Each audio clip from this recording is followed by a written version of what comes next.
Historia, segundo grado. Bloque 2. Secuencia 12. El poderío mexica. La visión mexica del mundo. Los mexicas estuvieron peregrinando por más de 150 años, luego de que, por mandato de su dios Huitzilopochtli, salieron de Aztlán, un lugar mítico en busca de mejores condiciones de vida. El peregrinaje concluyó con la fundación de México Tenochtitlan, un imperio en el que el pago de tributos, los sacrificios humanos y la práctica de la guerra fueron una constante. ¿Cuál fue el modo de pensar de los mexicas y cómo se reflejó en su ejercicio del poder? Veámoslo. Hacia el siglo XIII, los mexicas llegaron a la Cuenca de México. Más de un siglo después, en el año 1325, lograron fundar la ciudad de México Tenochtitlan, en cuyo centro erigieron un templo dedicado a Huitzilopochtli y a Tlaloc. Se asentaron en los islotes de la parte occidental del lago de Texcoco, que estaban en posesión de los tepanecas de Azcapotzalco, a quienes tuvieron que pagar tributo. En los siguientes años, mejoró la posición política de los mexicas. Realizaron matrimonios por conveniencia y combatieron junto con los tepanecas. Tras la muerte del señor de Azcapotzalco, los mexicas no pudieron entenderse con Maxtla, su sucesor, por lo que decidieron unirse a los acolhuas de Texcoco, que estaban en guerra con Azcapotzalco. En 1428 vencieron, y poco tiempo después se conformó la Triple Alianza, integrada por Tlacopan, Texcoco y México Tenochtitlan. De acuerdo con su cosmovisión, esta alianza tenía una estructura en la que a cada integrante le correspondía uno de los 3 niveles del universo: el cielo, la tierra y el inframundo. Los mexicas quedaron a cargo de la dirección militar. Los mexicas afirmaban que el sol había nacido en Teotihuacán gracias al sacrificio de Nanahuatzin, quien se arrojó al fuego para dar vida a un nuevo sol. Y por esta razón, la humanidad había quedado en deuda con él.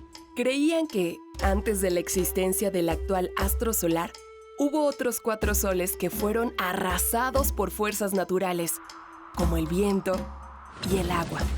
Temían que el quinto sol también fuera destruido, y para evitarlo, le ofrecían sacrificios a él y a otras deidades. Así, la mayoría de los prisioneros de guerra eran sacrificados en honor de Huitzilopochtli, el sol, extrayéndole su corazón, y su cráneo se pegaba con estuco o pasta de cal para formar el tzompantli, que era una hilera de cabezas. La guerra se hizo una constante, y el número de reinos y señoríos conquistados comenzó a crecer. El trato que se le daba a cada uno dependía de la resistencia presentada. Si se rendían, eran tratados con benevolencia y se respetaba su cultura, su lengua y su autoridad tradicional. Pero, si se resistían, las sanciones eran mayores.